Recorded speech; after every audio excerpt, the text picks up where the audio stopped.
Kausapin nga natin si Chairman Vigor Mendoza ng LTFRB. Mr. Chairman, maganda morning. Si Katunying po ito. Good morning, Katunying.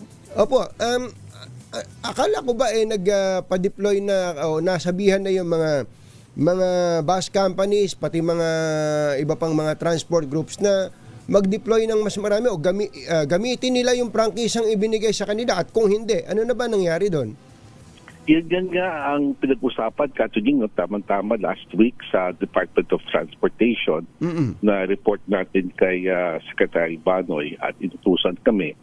Dahil yung number of operating units na napansin namin, especially ang minomonitor namin, ganyan, Commonwealth to major thoroughfares, major highways, mukhang hindi tumutugma doon sa nare-report.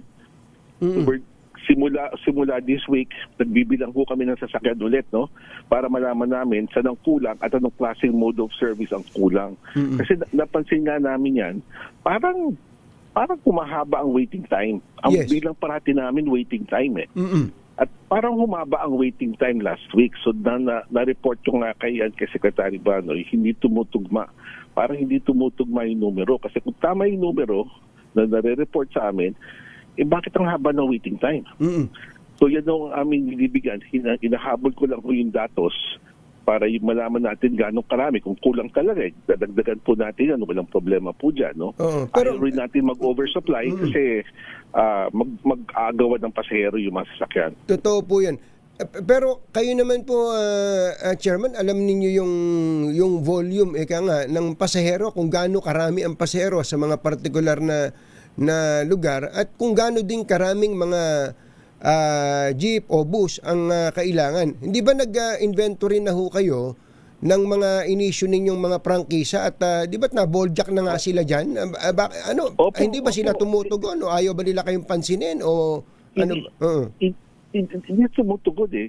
Kasi kung titignan natin yung report na binibigay po sa amin, pareho lang naman yung numero, no? Ever since na sinekyan ni Secretary Banoy at umakyat na yung number of units na dinideploy namin, wala namang pagbabago doon, no? Pero nakita ka namin last week, kung walang pagbabago, bakit parang ang waiting time naman humahaba? So either of two things, no? Either kulang pa, dumami ang pasahero, kaya kulang pa yung sasakyan, hindi na tama yung datos dati, or mali yung datos na binibigay sa amin. Kung sinasabing 100 bus at ang tumatakbo dyan, in truth, hindi 100 bus. Kaya data-driven lang talaga. Kaya this week, after I reported last week, talagang check namin yung datos. We will make the necessary changes. Nag-meeting po kami kahapon. Over the weekend, aayusin na ho natin yan. Baka po pwedeng magpa-random inspection kayo sa mga garahe nila kung talagang dinideploy yung mga sasakyan. At saka Chairman, ano ba ang mapapala nila kung halimbawa sa isang franchise area, ruta, hindi nila, may isang prangkisa, 100, sample lang to, 100 bus, halimbawa, ang kaakibat doon sa prangkisa na yon, tapos ang binibiyahe lang nila imbis na 100, 20. Ano ba mapapala nila doon? Ba't sila nag-apply ng 100? Kaya Katunying, two possible reasons na nakikita ko dyan, either yung driver wala absent, o yung pangalawa, under-repair yung masasakyan nila na hindi nila mapaayos kagad. No? In which case, ang solution dyan, interim lang. No? Magpapasok tayo ng additional buses on an interim arrangement hanggang maayos yung mga bus under repair. So ito yung mga datos na gusto kong malaman para yung ating solusyon ay angkop dun sa problema talaga. Hindi tayo basta-basta magkapasok, magdadagdag naman sa traffic later on. No? Yes, tama po yan. Pero Chairman, kapag ka po siguro minsan kailangan, hindi naman para takutin, pero mabuti nga siguro paminsan-minsan gamitin nyo na yung kamaon nyo na yan yung malaking kamaon ninyo, at sabihin nyo na kung hindi nyo rin lang gagamitin tong mga units, hindi nyo i-deploy tong mga units na to, ganito prangkisa nyo, binibigyan namin kayo ng ganitong at tatanggalin na namin ang prangkisa, bibigay namin sa iba.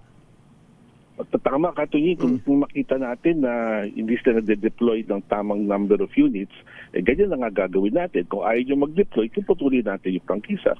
Meron po bang Ano na po ba nangyari doon sa pasweldohan dapat yung mga drivers at hindi po porsyentuhan? Pinatutupad po ba yon? Sa mga bus, pinapatupad po yun. No? Fixed salary with commission basis ang kanila pinapatupad ngayon. Sa jeep, yan, medyo inahabol pa natin na hindi pa napapatupad. Sa jeep. Bakit po? Sa modern jeep kasi, ang explanation natin ng mga transport leader dyan, kasi oras na mag-shift sila to fixed salary, baka yung natatakot sila sa kupit, baka daw makupitan, mabawasan yung gross income ng specifically to mga modern jeepneys na to, no? At hindi pa sila handa mag-shift to automated fare system naman para maging cashless. So, yan ang ating pinag-aaralan ngayon, yung kanilang agam-agam doon sa problema ng kupit. Yan naman, matagal ng problema, pati sa bus, problema na rin yung kupit, no? The solution Masosolve pala yung problema na yan kung gagayahin natin yung Singapore na tap-tap lang, ano? Yes, Katunying, yun talaga ang solusyon eh. Yung cashless tayo, no? So, makipag-coordinate kami sa DOTR dyan dahil yung infrastructure naman, no? Yung loading, ayaw namin naman magkaroon ng dagdag gastos sa ating mga pasero sa bagay na to. Pwede bang yung ginagamit dun sa LRT at MRT, gamitin na rin sa jeep? Opo, in fact, labas na po ang DOTR, no, ng guidelines po dito, no, binibigyan ng taning itong mga bus, specifically buses muna, no, dito sa ating, starting with the busway, na kailangan mag-shift na sila to cashless. Tama po yun. Saka nang masanay din yung ating mga kababayan na gumamit ng mga card na ganyan. Ayun kaya, cellphone. Tatapat lang lagyan yung cellphone, di ba? May mga ganung technology ngayon. May phone-in question lang tayo dito. Maganda po itong tanong. May website po ba kung saan pwedeng i-access ang detalye ng franchise? Sa amin po sa Hagonoy, Bulacan, last trip po ng provincial bus ay 4 p.m. na po simula pandemic. Hindi ba parang ang gusto ba sabihin, gusto siguro na sabihin dito ba't masyado maaga ang last trip? Yan yung mga P2P buses natin galing mga nearby cities and municipalities papasok na Metro Manila. Pinag-aaralan natin kung paano natin madadagdagan kasi rumarami na rin ang pasahero ng mga P2P natin.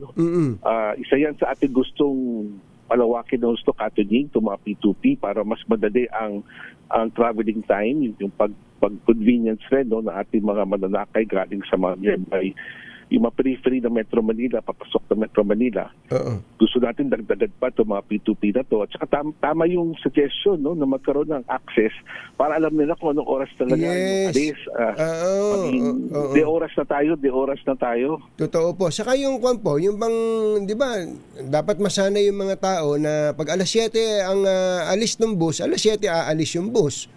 Para masanay na tayo doon sa punctuality. Okay, last na lang.